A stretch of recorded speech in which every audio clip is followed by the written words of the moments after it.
So I thought I would touch a little more on Erik Erikson's theory of psychosocial development. He deviated pretty significantly from those traditional views of psychosexual development that Freud had posited. He really believed that the personality continues to develop past age 5 and believed that development occurs over the course of a lifetime. And so let's just think about his actual stages. He has 8 stages of psychosocial development, and that first stage occurs really during the earliest years, which is age 0 to about 18 months, and that is the stage of trust versus mistrust. And so this is when they're kind of developing that basic need and being that they can depend on someone else and that they can trust on someone else, and typically it's a caregiver.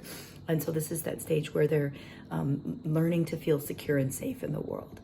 The next stage is between the ages of 18 months to about 3 years old, and this is autonomy versus shame and doubt. And so when a toddler hits this stage, they're really,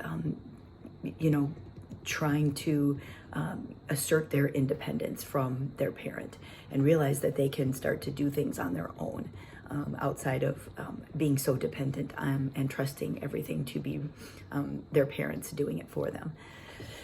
Stage 3 is that initiative versus guilt, and this is age, preschool age, so around 3 to 5 years old. And so this is when they start to really interact and become more social, and they learn that they can take initiative and control over things, over what happens in their life and in their world. This 4th stage is industry versus inferiority. This is ages 5 to about 12 years old. And this is when they've hit, elementary school. And so this is where they're really learning new skills. Their circle sort of gets bigger. They have teachers and peers that are kind of influencing their interactions a little more than before, where they were primarily with their primary caretakers. And so that is the stage where they're starting to span out a little bit more. The 5th stage is identity versus role confusion, and this is the adolescent stage, age about 12 to 18 years old. And so this is where they really get the chance to kind of revamp some of those skills that they've been trying on as a child, and they're really going to start to assert more independence and really seeking out who am I as an independent identity outside of my parents. And so that's sort of that stage where we think about identity crisis or that kind of thing. That's the stage where they're really sort of looking at who am I outside of my parents and outside of those people who have been super influential to me. The 6th stage is intimacy versus isolation, and this is about 18 years old to around 40 years old. This is really they're going to be kind of knowing their strong sense of identity is really there.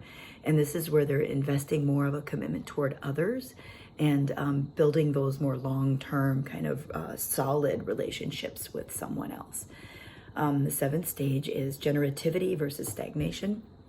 This is age about 40 to around 65 years old.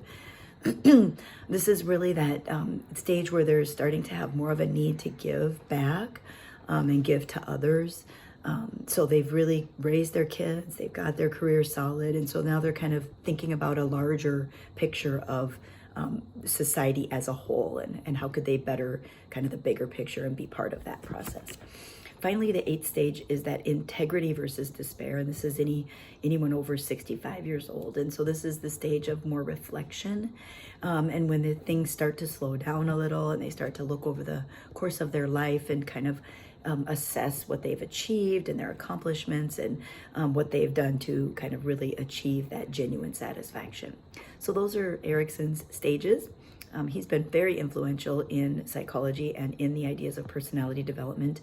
If we had to think about a theory that we look to quite frequently, this is probably one of those theories that we really use more in psychology than maybe some of the other ones. So be sure you're familiar with his stages and his theory, as well as some of the other ego analytic things that you'll see in chapter 6.